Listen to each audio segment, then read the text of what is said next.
Guardiã da Notícia. Chegou a hora de São Paulo se juntar ao movimento da economia de água. Cuidar de casa é cuidar da vida. Cuidar da vida é cuidar da água. Cuidar de casa é cuidar da vida. Enquanto você cuida da água, a Sabesp cuida de você.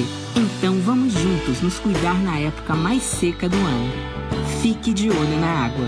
E não se esqueça, quando sair, use máscara.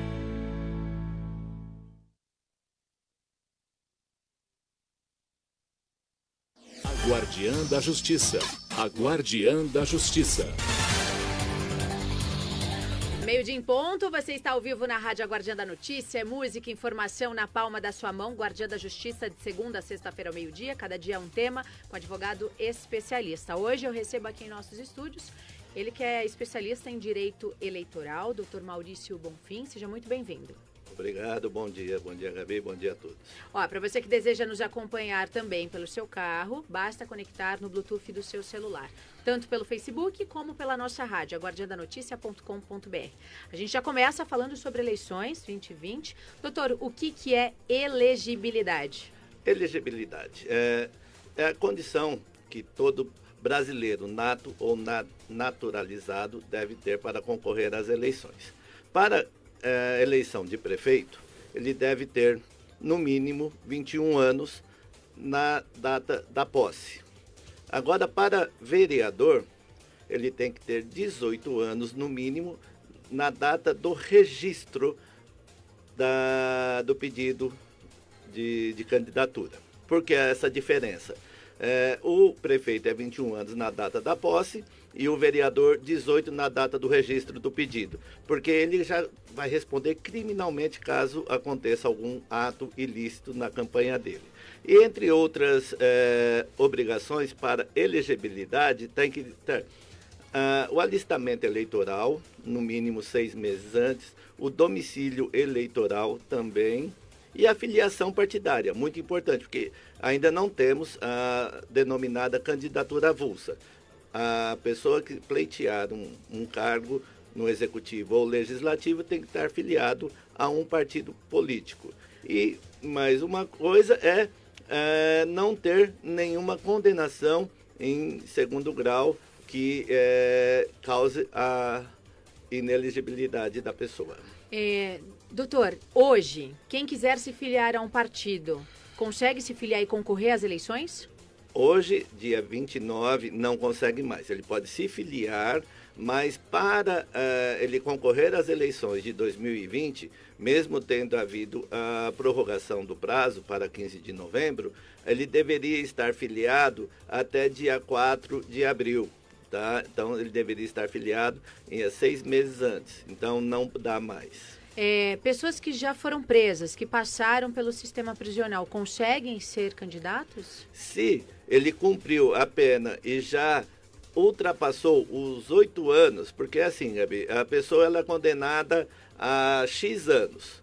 Então ela cumpriu esse ano, não importa se ela está em liberdade, mas ela está cumprindo a pena em liberdade, então ela faça de conta, hipoteticamente, aqui ela foi condenada a 4 anos. Ela está em liberdade, mas ela vai ficar inelegível 8 anos após o cumprimento desta pena. A 6490 é a lei que regulamenta isso, dependendo do crime cometido, ele fica inelegível por 8 anos após o cumprimento da pena dele. Então, por exemplo, ele cumpriu uma pena, sei lá, de 2 anos. Terminou esses 2 anos, conta mais 8. Exatamente. Então, não acabou a pena imposta no crime ocorrido, mas precisa ver o tipo do crime, não é todo tipo de crime. Então, são crimes elencados na 6490, tá? E o que é a 6490? É a lei da inelegibilidade. Certo. A lei da ficha limpa. Sabe o que aconteceu recentemente lá em Ilhabela? Um secretário de governo foi exonerado do cargo, ele ficou 5 anos condenado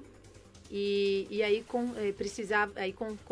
contou mais 8 anos. E aí ficou a discussão na Câmara Municipal, se podia ou se não podia. Não, isso já foi discutido com a implantação da 6490, né, que é a lei da ficha limpa.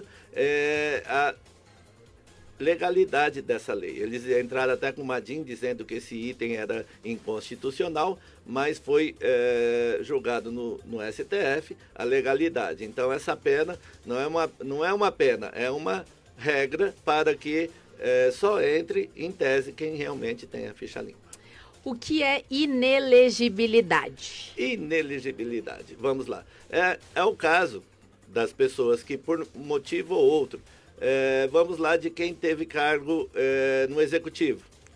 Uma prestação de contas desaprovadas nas alíneas elencadas na 6490, ele teve lá prestação de contas desaprovadas, julgadas pela Câmara, então ele fica 8 anos inelegível. Então, a inelegibilidade, ela abarca vários conceitos. Dentre eles, a falta de alistamento, tá? Então, ele não se alistou, ele não teve o título de eleitor no tempo hábil. Então, são vários tópicos que deixam uma pessoa inelegível. Uma multa eleitoral. A pessoa não votou e não pagou a multa de R$ 3,51. E ela foi lá e entrou com o registro, o pedido de candidatura. Por R$ 3,51, a pessoa se torna inelegível. Por R$ 3,51? E 51 centavos. Mas isso consegue reverter? Antes do registro, sim. No momento do registro, não, porque a condição de elegibilidade e de inelegibilidade se dá no momento do registro da candidatura. Hoje, eu e você podemos falar, apesar de não sermos, podemos falar que somos pré-candidatos a algum cargo. Aí, falar que é pré-candidato, fala. Qualquer um fala. Fala. Aí o momento de averiguar se você é elegível ou não é no momento do registro da candidatura. Então, se você levar a cabo a sua intenção de ser pré-candidata, aí, na hora que você adentrar com o seu pedido, aí será analisado se você saiu da rádio no tempo certo, se você elenca todas a necessidade para efetuar o registro. Você sabe que ontem teve um pré-candidato aqui, que ele tem muitos processos, são mais de 160 processos. É até lá de Itacoaxetuba. Ele sentou exatamente aí onde o senhor está. E aí, durante o ao vivo, né, a gente interagindo com as pessoas no Facebook, muitas pessoas falando como ele vai conseguir registrar a candidatura. E ele bateu o pé dizendo que sim, o advogado dele, inclusive um advogado conceituado que participa aqui conosco, que é o Pomini, disse que vai conseguir registrar a candidatura. Ele não está condenado ainda na lei da ficha limpa, mas todos dizem que não consegue se candidatar não por causa desse número de processos.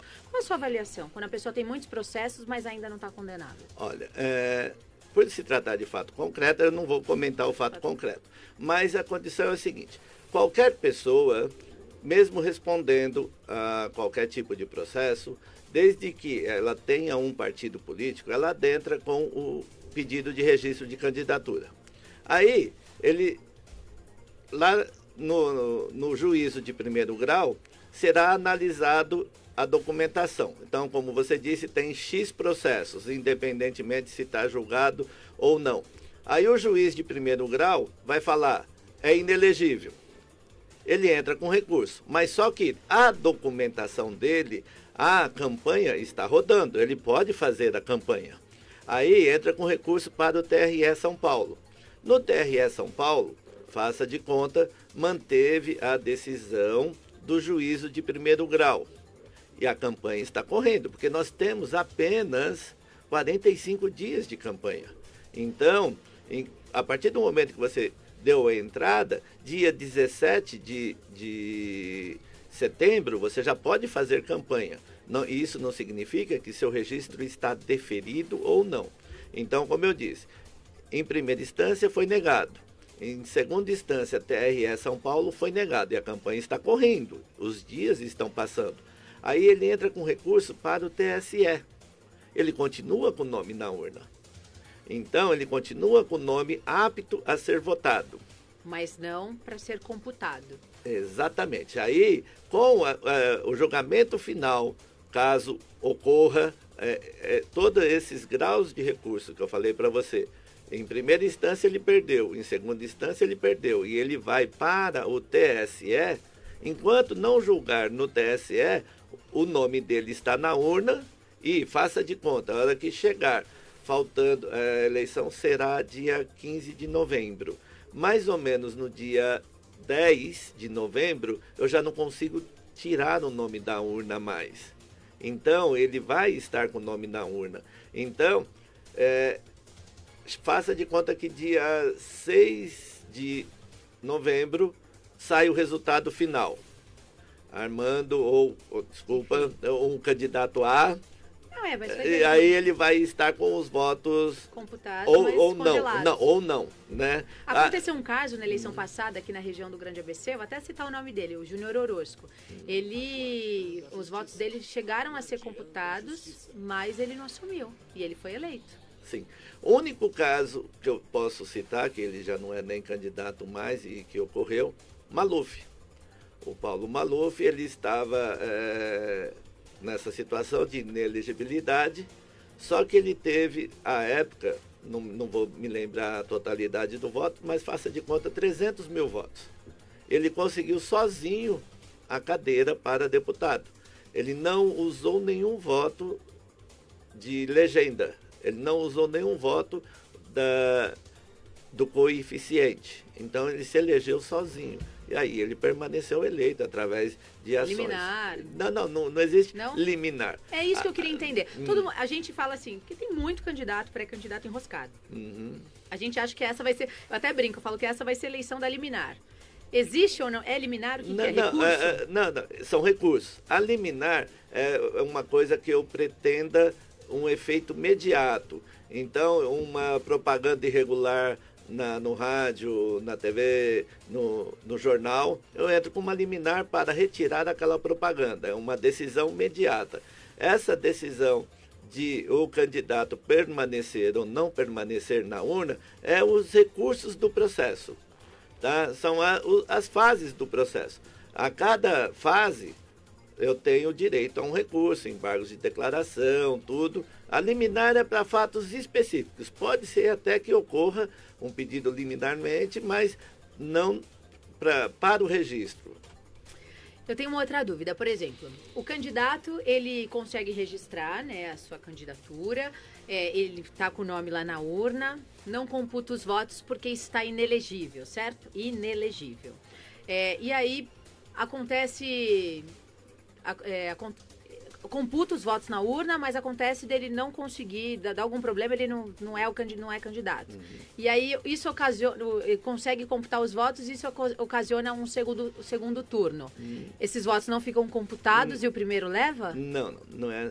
Os votos consignados para um candidato, seja qualquer cargo, ou vereador ou prefeito, que ele está inelegível, serão zerados. Esse voto é nulo. É nulo, é zero. É como, não importa se ele teve 1 voto ou 20 mil votos. Serão 20 mil votos zero ou será um voto zero. Então, não entra para ninguém, não entra na contagem. É como se aqueles eleitores que votaram... Então sobe o terceiro para o segundo. Não sobe terceiro porque ele automaticamente será, esse voto não entrou na conta. Então não tem terceiro. Ele já é o segundo. Ele é nulo. Isso. Então ele não entra na computação. Então diminui o coeficiente, porque o que é a eleição? O resultado é computado apenas com votos válidos. O que é voto válido? É o voto nominal e é o voto de legenda. Então eu votei no candidato A. Esse é o voto nominal. Eu votei na legenda, partido B. Isso são os votos válidos. O voto branco, nulo, não são computados.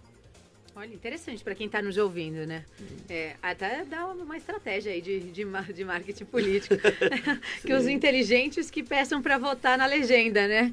E não no candidato. O voto de legenda, ele serve para, faça de conta, aqui em Santo André, o coeficiente é 15 mil votos para entrar um vereador. Numa suposição, não sei exato quantos. Então, 15 mil votos. Aí existem 10 mil votos na legenda. Todo mundo votou na legenda do partido X. E aí, 10 mil votos ali. Os candidatos a vereadores que tiverem 1.500 votos a mais vão disputar uma vaga. porque a cada 15 mil votos entra um. E para eu entrar, assumir a cadeira, eu tenho que ter no mínimo 10% dos votos do coeficiente. Então, o coeficiente é 15, eu tenho que ter no mínimo 1.500. Então, depois vai ser a briga. E se não tiver só os votos da legenda e ninguém desses vereadores tiverem... O cara teve 1.499 votos. Não entra. Não faz uma cadeira. Não faz uma cadeira. Nossa, Porque eu preciso ter, nessa situação hipotética, 15 mil votos, 10%, 1.500. 1.499 não são 1.500. Mas e os votos da legenda são perdidos, então? Neste caso hipotético, sim. Porque os vereadores não computaram 1.500 votos. Meu Deus. Então, eu preciso ter na minha chapa, no meu partido, alguém, um puxador de voto. Um que consiga, pelo menos, ter acima de 1.500 nessa situação hipotética de 15 mil.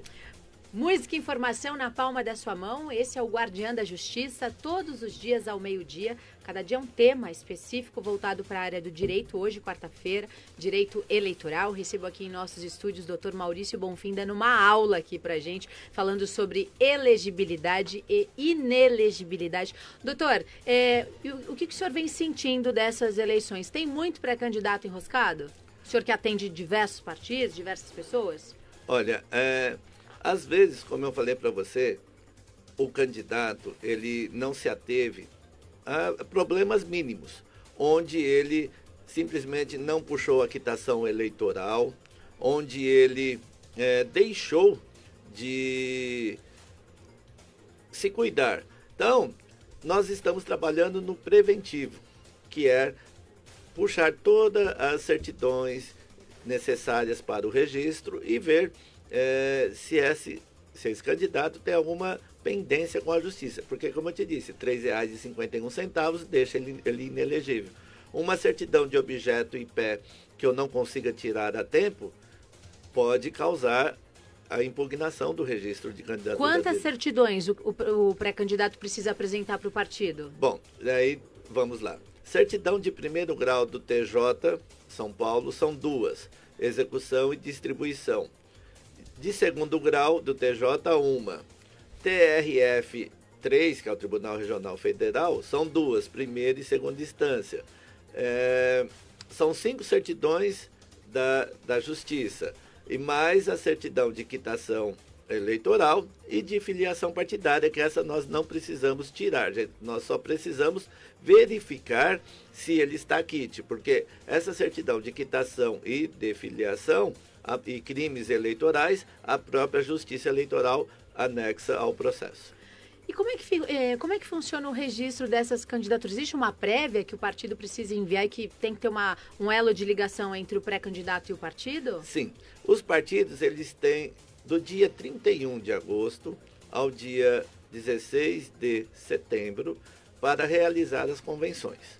Aí, eles realizando as convenções, o TSE disponibiliza um programa chamado Candex, aonde o partido coloca nominalmente todos os candidatos que irão concorrer ao pleito, com o nome completo, nome de urna e número, enfim, todos os dados necessários nesse sistema.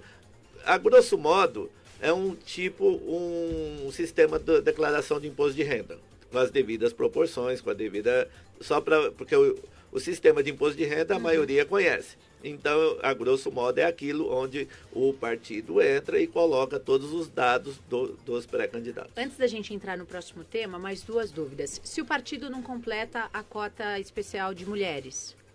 Então, agora está havendo, eu faço parte também da Comissão de Direito Eleitoral da OAB São Paulo, está havendo até um acordo entre a OAB, Ministério Público Eleitoral, junto com o TRE, para exatamente fiscalizarmos essa regra dos 30%, onde existia alguns partidos e lançavam candidatas laranja ou candidatas iludidas, que é o novo nome agora. Então, uma mulher, a gente brinca que uma mulher vale por 2 homens na legislação. Se não lançar uma mulher, eu não consigo lançar 2 homens, que são os 30%. Então, o partido ele tem que tomar a devida cautela para ter esses 30% e de mulheres que realmente estejam na campanha. Porque a garantia de voto eu não tenho. Eu não posso garantir que você vai ter 100 votos ou 1.000 votos. Se eu garantisse isso, saía eu candidato. Então, eu tenho que garantir que você faça uma campanha e que você se empenhe na campanha. E não que você saia apenas para eu lançar 2 homens. E se não tiver? Então, o partido ele não é obrigado a lançar a chapa toda. Ele vai lançar 2 homens e uma mulher. Ele vai lançar o que ele tem. Entendeu? Se ele não tiver uma mulher, ele não lança ninguém. Não lança ninguém. Exatamente. Isso é lei. É fato. É fato. Então, para eu lançar um homem, eu tenho que ter uma mulher. E se o partido não tiver a chapa completa, ele consegue também? Eu posso lançar, como eu disse para você, 2 pessoas. Um homem e uma mulher. Ou só 2 homens e uma mulher. Eu não posso lançar só uma mulher também. Eu tenho que lançar uma mulher e um homem. E o que acontece se falta a documentação dos pré-candidatos nesse período antes da convenção? Não, antes da convenção pode faltar tudo. Antes da convenção, você só me dá seu nome. Gabi, pré-candidata do partido A. Ponto. Eu tenho já uma vaga em tese reservada para você. Mas o partido faz uma pesquisa se a pessoa está apta ou não, porque já pensou chegar no dia da convenção e não tiver a documentação? Em tese deveria. Os partidos mais organizados, eles fazem isso. Mas tem alguns partidos por aí, nessas cidades mais distantes, que é aquela confiança, conheço a Gabi há 20 anos, ela... Tá tudo bem. Ela é uma pessoa tranquila, ela tem a documentação tudo certinha. Então, aí a hora que chega no momento, sei lá, algum motivo... um exemplo aqui. Você casou e colocou o nome do marido.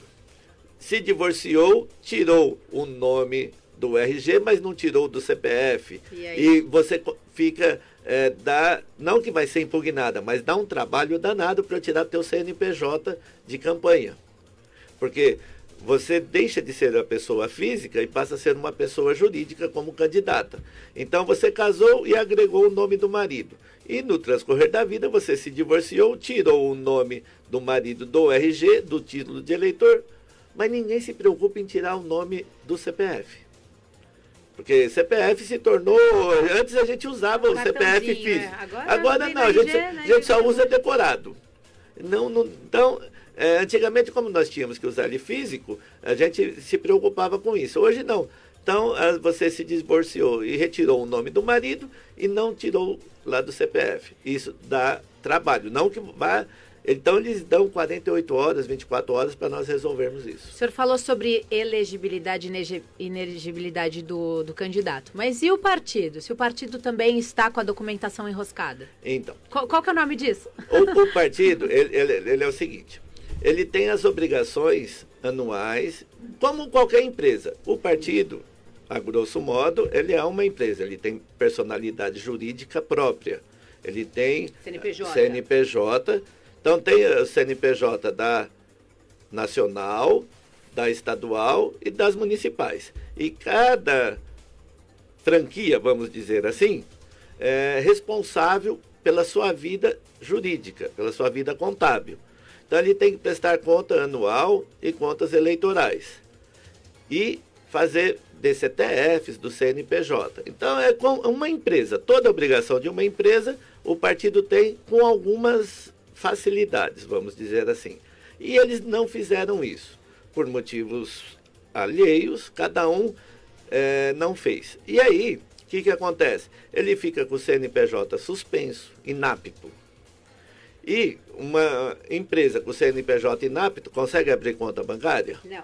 Consegue registrar qualquer coisa? Nada. Porque ela está inapta. É como se aquela empresa não existisse. E se aplica a mesma regra ao partido. Eles têm que estar apto, o CNPJ apto, para ele poder abrir contas, que é obrigação abrir contas.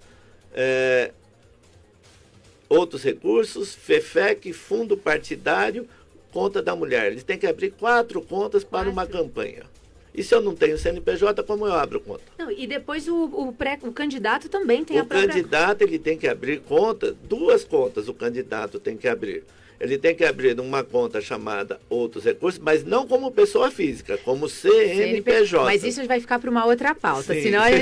senão a gente mata tudo aqui num dia Pois só não. e aí o doutor não volta mais. Pois não. Ó, música e informação na palma da sua mão, meio de 24, doutor Maurício Bofim esclarecendo aqui dúvidas, né, sobre inelegibilidade e elegibilidade, que são coisas completamente distintas. Você que está nos acompanhando em áudio e vídeo, pela rádio aguardiandanoticia.com.br e também pelo Facebook. Doutor, fake news. Fake news.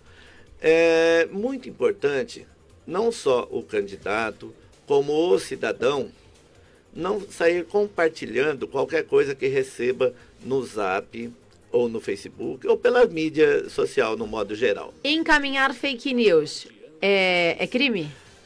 Olha, Eu recebi no meu WhatsApp. Isso. Eu nem abri, porque o que acontece? A Você- pessoa nem abre, ela você nem checa. receber o fake news e deletou, não é nada. Vamos usar de novo uma analogia igual imagem de pedofilia. Você receber não é crime, é crime você compartilhar ou armazenar. Você recebeu, deletou, Acabou. acabou. Agora, se você recebeu, armazenou e compartilhou, você comete o mesmo crime. Então, uma notícia falsa transmitida, faça de conta que 5.000 pessoas transmitiu aquela notícia falsa. Mas eu só consegui identificar a Gabi.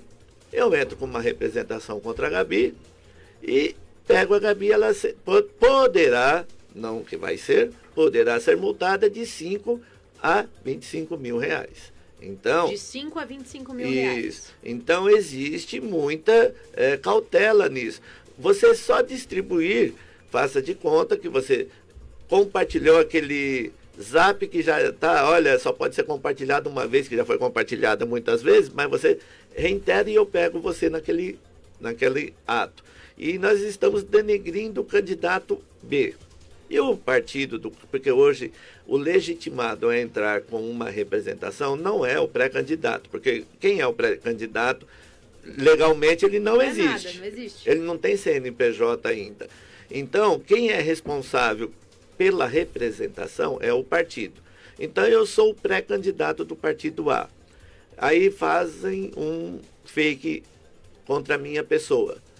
O meu partido vai entrar com uma representação falando que a pessoa X, no dia tal, através ou do Face ou do Zap, cometeu uma notícia falsa contra mim.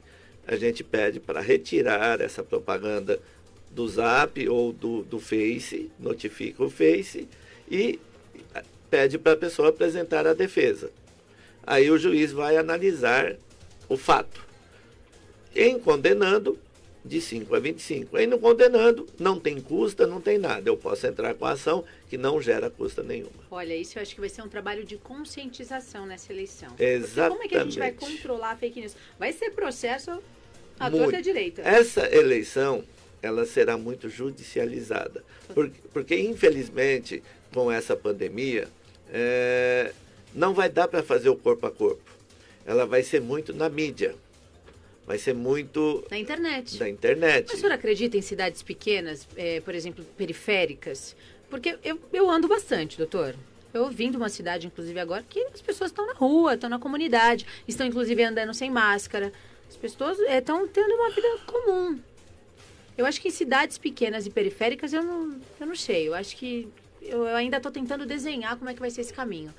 Vai ser, como você mesmo falou, nós teremos que nos adaptarmos à realidade local, tá? Então, São Paulo é fora de contexto.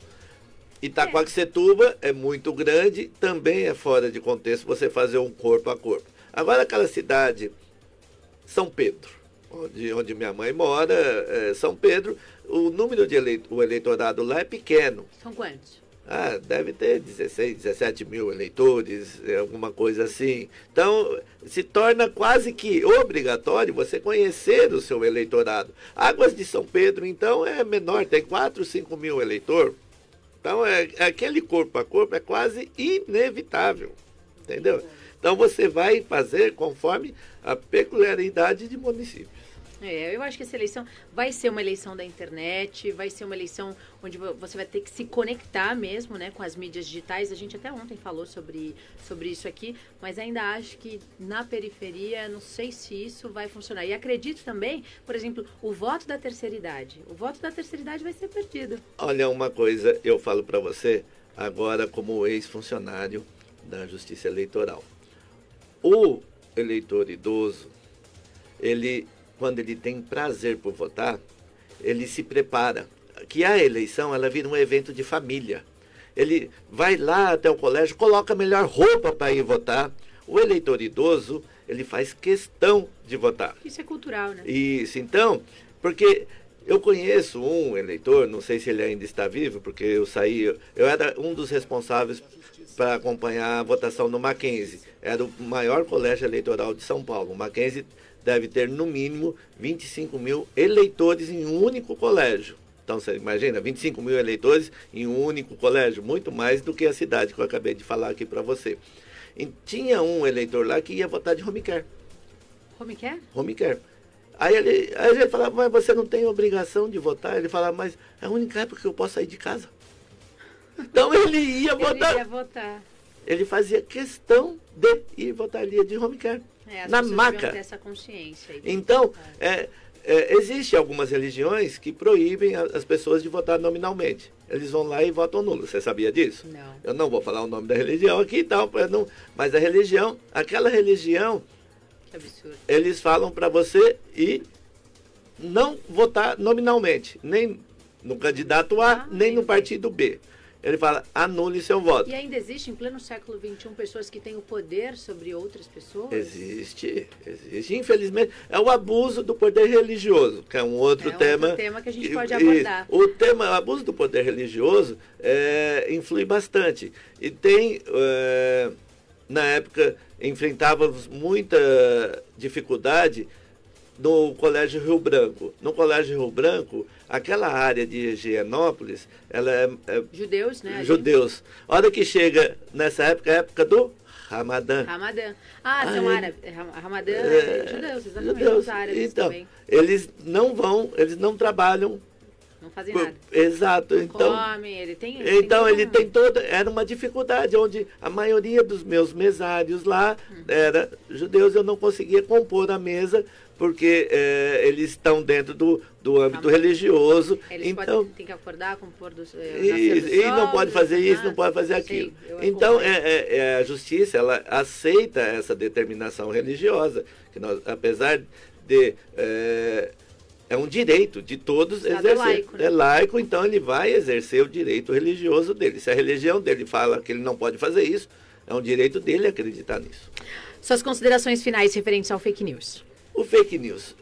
Recomendo a todos que estão assistindo, ouvindo, que na dúvida, não compartilhe. Não compartilhe, porque pode ser que não pegue você. Mas vai chegar uma hora que isso não acontece só com os outros. Vai chegar uma hora que o outro pode ser você. Então, não compartilhe. Na dúvida, apenas delete. Apague, que você não vai sofrer nenhuma consequência. Esse foi o Dr. Maurício Bonfim, especialista em Direito Eleitoral, no Guardiã da Justiça desta quarta-feira. Obrigada, viu, doutor? Obrigado eu pela oportunidade e à disposição. O senhor vai voltar aqui para falar com a gente. A gente fica por aqui no Facebook, migra lá, aguardiandanoticia.com.br, música e informação na palma da sua mão, dá para ouvir no carro, dá para ver o Manudinho aqui no estúdio. Música e a cada 30 minutos os nossos boletins regionais. Daqui a pouquinho o jornalista Eduardo Morgado vai falar para a gente como é que foi a entrega da primeira obra da Sabesp lá em Mauá, que vai beneficiar cerca de 19 mil pessoas e são mais de 5 milhões de litros de água por segundo para toda aquela população que sofreu muito em cerca aí desses 20, 30 anos que a água não chegava quando o tempo esquentava, tá bom? Até já!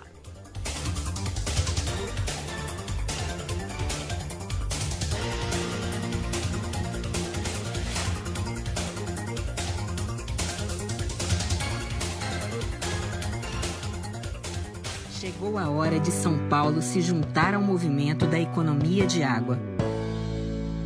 Cuidar de casa é cuidar da vida. Cuidar da vida é cuidar da água. Cuidar de casa é cuidar da vida. Enquanto você cuida da água, a Sabesp cuida de você. Então vamos juntos nos cuidar na época mais seca do ano. Fique de olho na água. E não se esqueça, quando sair, use máscara.